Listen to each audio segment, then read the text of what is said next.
Good evening. Today is Good Friday.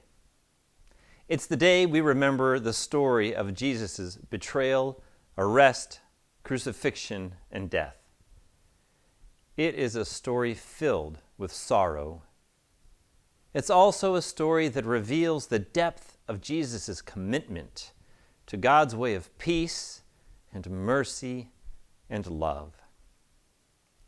Good Friday is so important to Christians because there is no Easter without Good Friday. The way to the empty tomb and the resurrected Jesus is through the cross. So today we pause to simply remember the story. Without comment, I will not offer a sermon. The story is powerful, all on its own. Margaret and I will share with you snapshots from the last hours of Jesus' life, drawing on all 4 of the Gospels. And as we make our way through the story, one by one we will extinguish candles, symbolizing the apparent snuffing out of Jesus' life.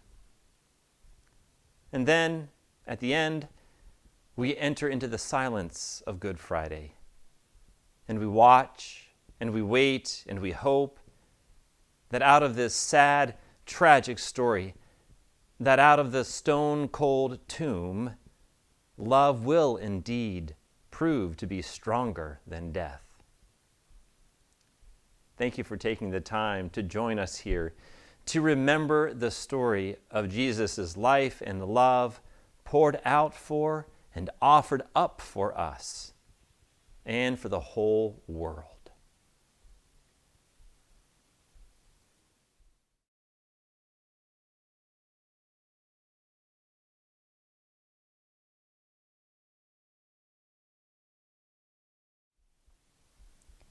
The Garden of Gethsemane. Jesus made his way to the Mount of Olives, as was his custom, and the disciples followed him. When he arrived, he said to them, "Pray so that you won't give in to temptation." He withdrew from them about a stone's throw, knelt down, and prayed. He said, "Father, if it is your will, take this cup of suffering away from me. However, not my will, but your will must be done." Then a heavenly angel appeared to him and strengthened him. He was in anguish and prayed even more earnestly. His sweat became like drops of blood falling on the ground. When he got up from praying, he went to the disciples. He found them asleep, overcome by grief. He said to them, "Why are you sleeping? Get up and pray so that you won't give in to temptation."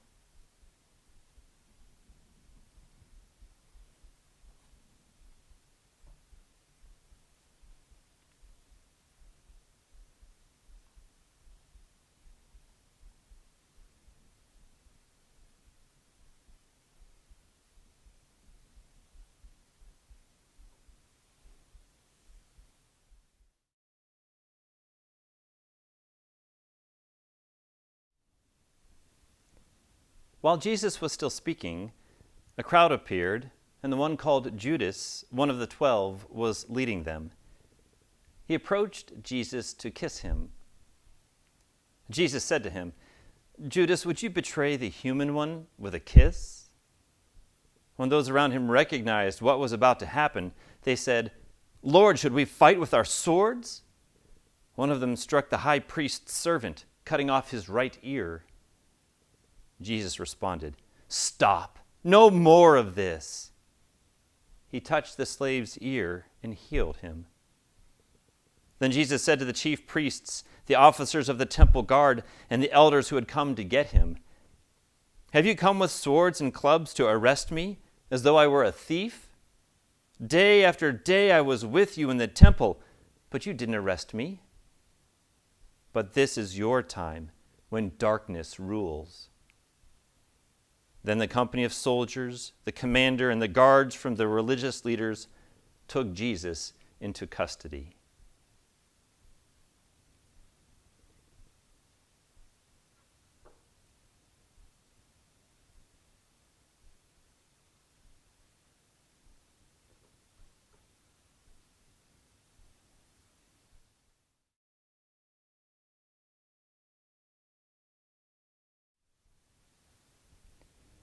After they arrested Jesus, Peter followed from a distance.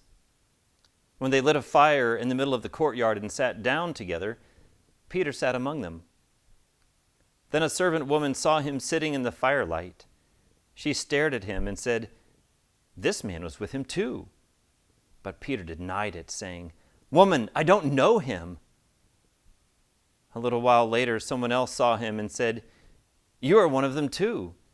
But Peter said, "Man, I'm not." An hour or so later, someone else insisted, "This man must have been with him because he is a Galilean too." Peter responded, "Man, I don't know what you're talking about." At that very moment, while he was still speaking, a rooster crowed. The Lord turned and looked straight at Peter, and Peter remembered the Lord's words, "Before a rooster crows today, you will deny me 3 times." And Peter went out and cried uncontrollably.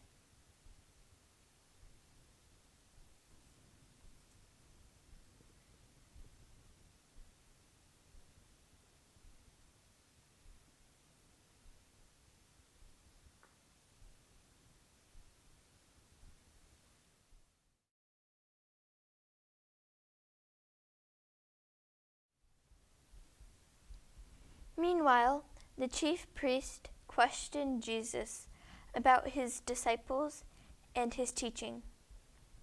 Jesus answered, "I've spoken openly to the world. I've always taught in synagogues and in the temple, where all the Jews gather. I've said nothing in private. Why ask me? Ask those who heard what I told them. They know what I said." After Jesus spoke, one of the guards standing there slapped Jesus in the face. "Is that how you would answer the high priest?" he asked. Jesus replied, "If I speak wrongly, testify about what was wrong. But if I speak correctly, why do you strike me?"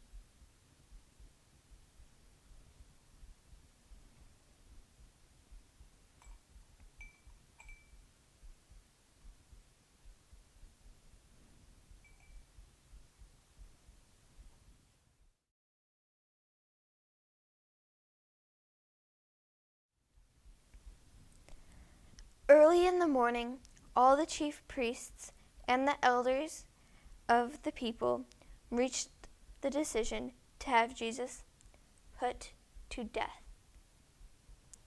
They bound him, led him away, and turned him over to Pilate the governor.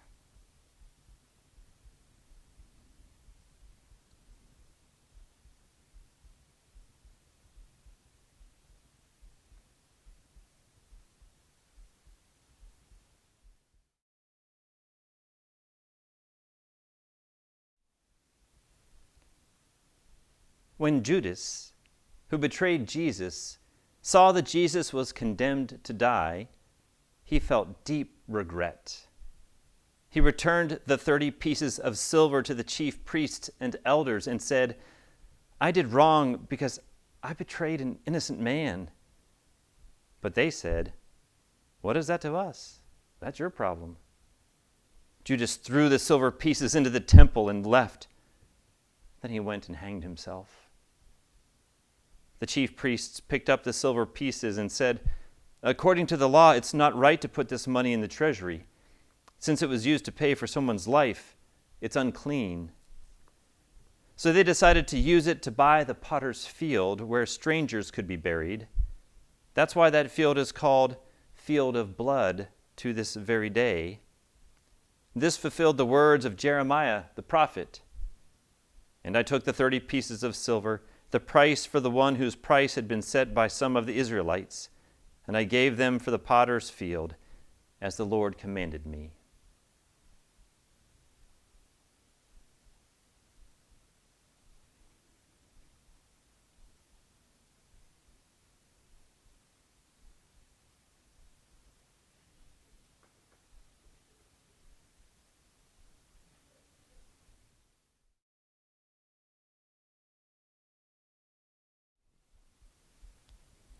Pilate went back into the palace. He summoned Jesus and asked, "Are you the king of the Jews?" Jesus answered, "Do you say this about me on your own, or have others spoken to you about me?" Pilate responded, "I am not a Jew, am I? Your nation and its chief priests handed you over to me. What have you done?" Jesus replied, "My kingdom doesn't originate from this world. If it did, my guards would fight so that I wouldn't have been arrested by the Jewish leaders. My kingdom isn't from here." "So you are a king," Pilate said. Jesus answered, "You say that I am a king? I was born and came into the world for this reason, to testify to the truth. Whoever accepts the truth listens to my voice." "What is truth?" Pilate asked.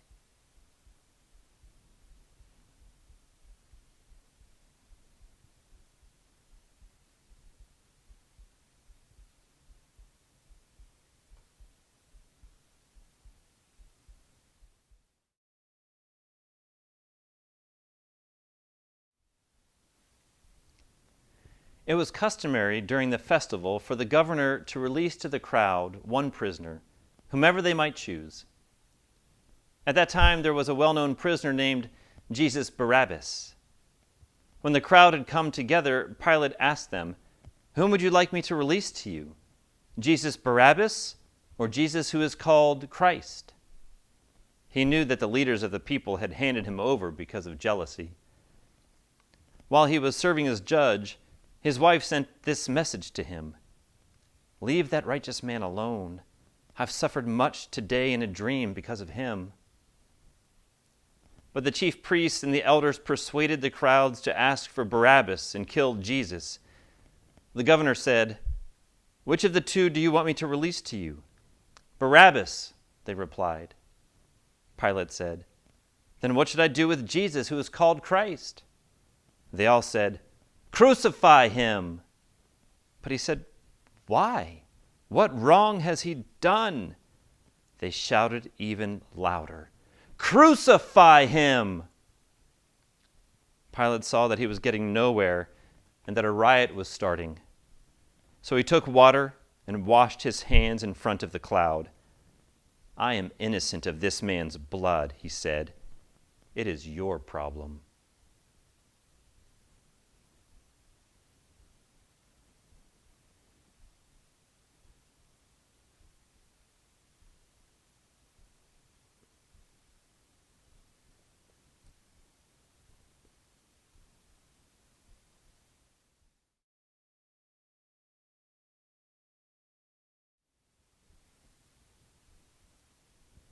Then Pilate released Barabbas to them. He had Jesus whipped, then handed him over to be crucified. The governor's soldiers took Jesus into the governor's house, and they gathered the whole company of soldiers around him. They stripped him and put a red military coat on him. They twisted together a crown of thorns and put it on his head. They put a stick in his right hand. Then they bowed down in front of him and mocked him, saying, "Hey, King of the Jews!" And they spit on him. They took the stick and struck his head again and again. When they finished mocking him, they stripped him of the military coat and put his own clothes back on him.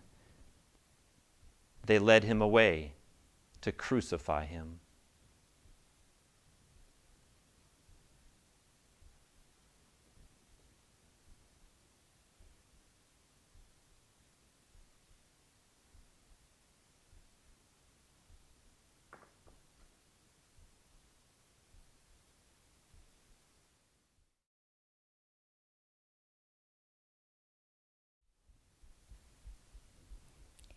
As they were going out, they found Simon, a man from Cyrene. They forced him to carry his cross.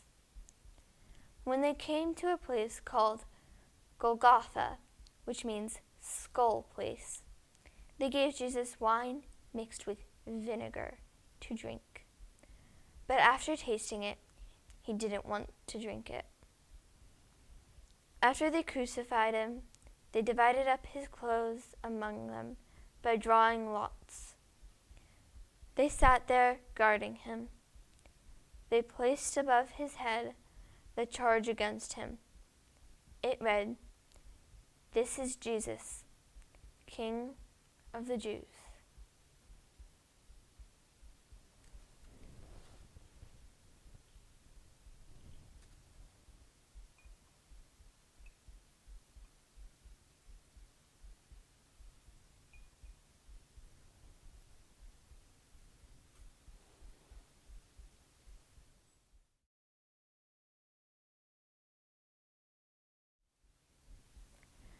The people were standing around, watching, but the leaders sneered at him, saying, "He saved others.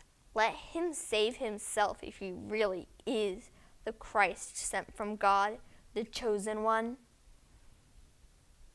One of the criminals hanging next to Jesus insulted him. "Aren't you the Christ? Save yourself and us." Responding, the other criminal spoke to him harshly. "Don't you fear God, seeing that you've also been sentenced to die? We are rightly condemned, for we are receiving the appropriate sentence for what we did. But this man has done nothing wrong."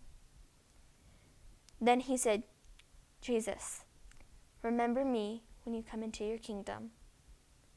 Jesus replied, "I assure you that today you will be with me in paradise."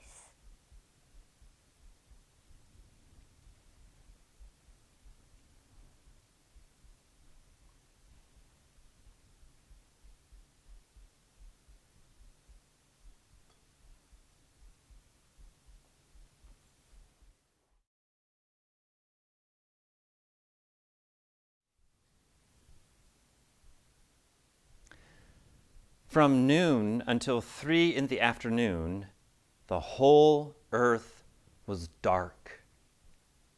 At 3, Jesus cried out with a loud shout, "Eloi, Eloi, lama sabachthani," which means, my God, why have you forsaken me?"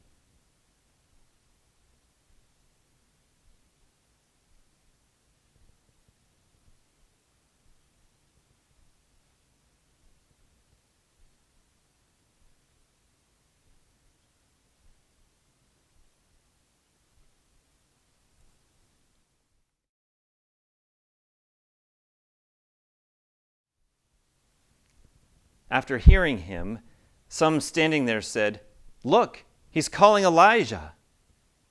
Someone ran, filled a sponge with sour wine, and put it on a pole. He offered it to Jesus to drink, saying, "Let's see if Elijah will come to take him down." But Jesus let out a loud cry and died.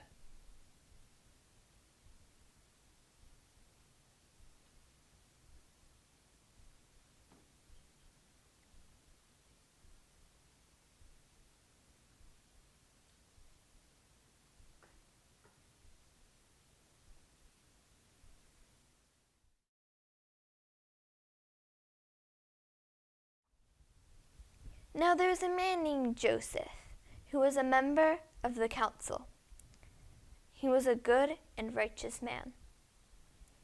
This man went to Pilate and asked for Jesus' body. Taking it down, he wrapped it in a linen cloth and laid it in a tomb carved out of the rock, in which no one had ever been buried.